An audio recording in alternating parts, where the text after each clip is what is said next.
AskReddit. Redditors who spend a lot of time in isolated places. What's the creepiest or most mysterious thing you've seen? I live on a compound by myself. I know it sounds wacko-y, but it's really my tiny home, workshop, and a couple of other buildings for food/equipment storage and a guest room. One bad snowstorm knocked my area rook, so I decided to hunker in for the long haul. I spent almost 2 weeks without leaving. 3 days in, I get woken up to a knock at the door. I get up to answer it, and halfway there, I realize the only way this guy could knock on my door is if he broke the lock. So I grab my shotgun and ask him through the door who he is and what he wants. Guy says nothing and keeps banging. I go out the back door and sneak around front, and I see a man who is on the ground, covered in blood, and shouting, albeit quietly, for help. Turns out he was driving and crashed and dragged himself 5 miles down the road until he came to my place. By then he realized that I forgot to lock the bottom part of the gate and weaseled in. Luckily he survived. Got stalked by a mountain lion on a hike. It was late at night. We're in a group of about 5 and didn't have enough flashlights to go around, so we gave one to the person in front and one to me in back. I felt like I was being watched, and so I real quick flashed the light around and turned my head, saw a pair of green eyes attached to a body slink back off the trail a little bit. Our light wasn't powerful enough to get a super good bead on it, but every 30 seconds or so thereafter, I would turn around and flash the light up the trail. Probably saw something about 75% of my turnarounds. It followed us for probably 1/2 hour until we were 10 minutes from the cars. The people I was hiking with didn't notice, and mountain lions don't often jump large groups of adults, but I wasn't really about statistically. We are probably fine at that point. No one else noticed, and I didn't say a word while it was following us. Really didn't want to run the risk of a panic. Someone I worked with was surveying for birds in a relatively remote forest in Canada. They stumbled across a campsite that looked like it was about 5 to 10 years old. The tent was collapsed, but everything else looked like it was into shade. There was a cloth line up, dishes on the ground, and a few other items scattered around. Everything was dirty and covered in leaves, but there was no evidence of anything bad happening. She noped the hell out of there before checking the tent. To this day, I'm morbidly curious about what the hell happened at that campsite. Throwaway time. My brother and I decided to go on a sailing trip. We are both Marines, so we don't get to see each other often. We made camp on a small island with a decently sized patch of trees. At 2 AM or so we heard a boat coming towards us. Our fire had died down, but was still visible. This was a remote area, so it felt off that someone would be coming to our campsite. We grabbed our weapons and quietly went into the tree line. Some scraggly looking guy started rifling through our shit, then started walking toward our boat with a rope. I decided to confront him, and my brother stayed back. To alert this stranger to my presence, I pumped my shotgun and asked him what the hell he was doing in our camp.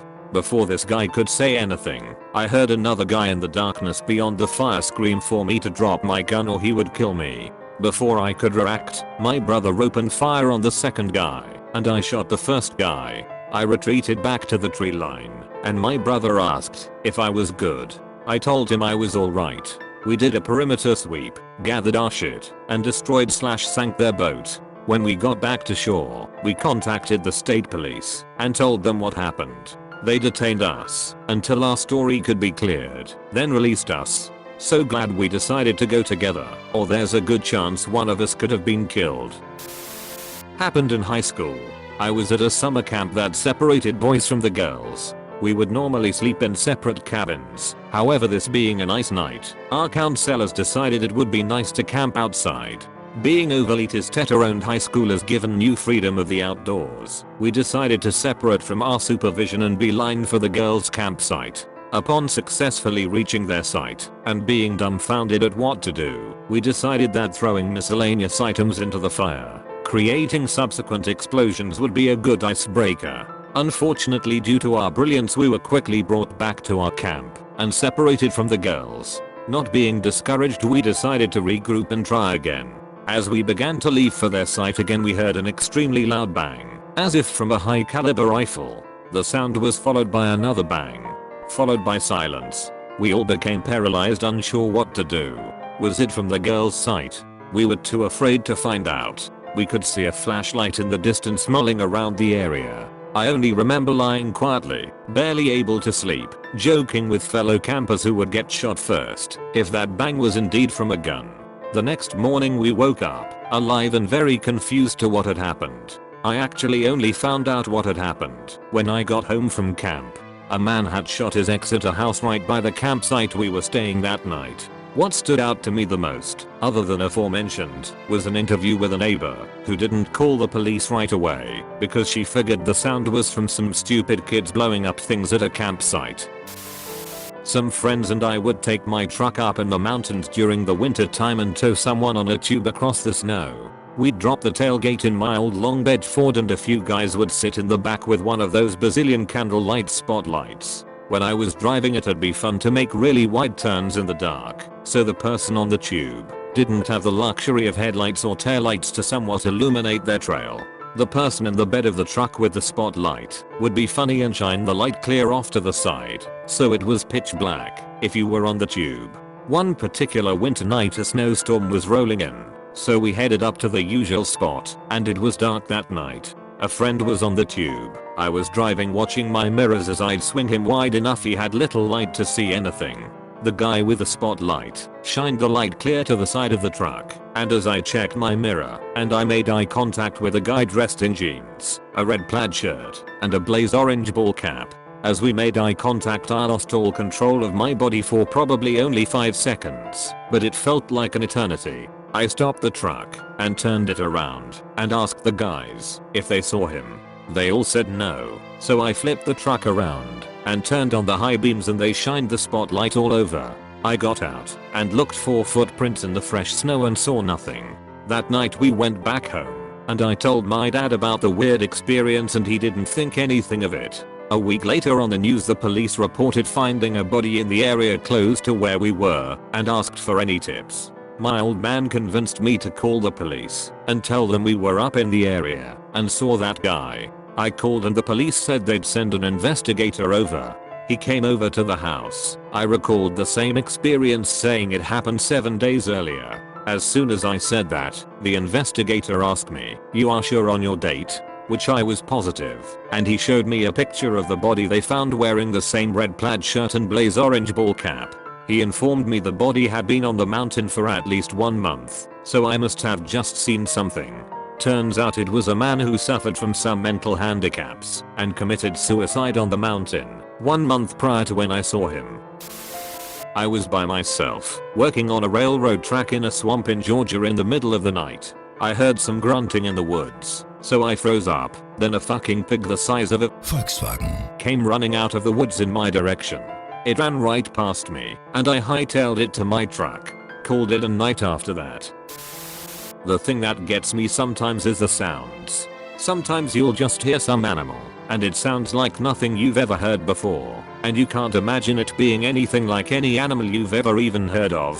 That combined with pitch blackness of the woods can creep you the fuck out. Worst one was a couple months ago sitting under a tarp, because it was raining a bit. Small fire going a bit away with no other light. Heard a sound with a rhythm you would expect from a bird, but with a deeper sound than any bird ever. Sound continues to repeat every couple seconds, and slowly gets louder, like it's getting closer, then stops. Never heard it again, but those couple minutes, until I convinced myself it was gone, I was creeped the fuck out, no doubt.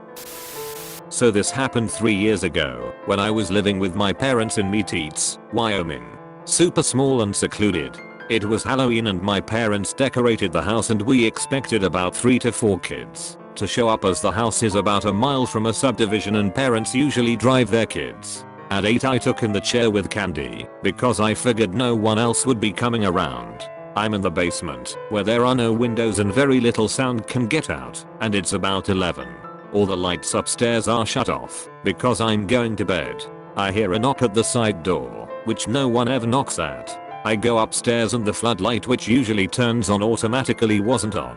So I flipped on the other light that lights up the basketball hoop area. There's a person in one of those old man masks that have the crazy hair just standing there. He is just looking at the house. He sprints to the back where the patio is. I hear loud banging on the back windows. Honestly, the loudest kicking I've ever heard. I rush over, and the person is just staring.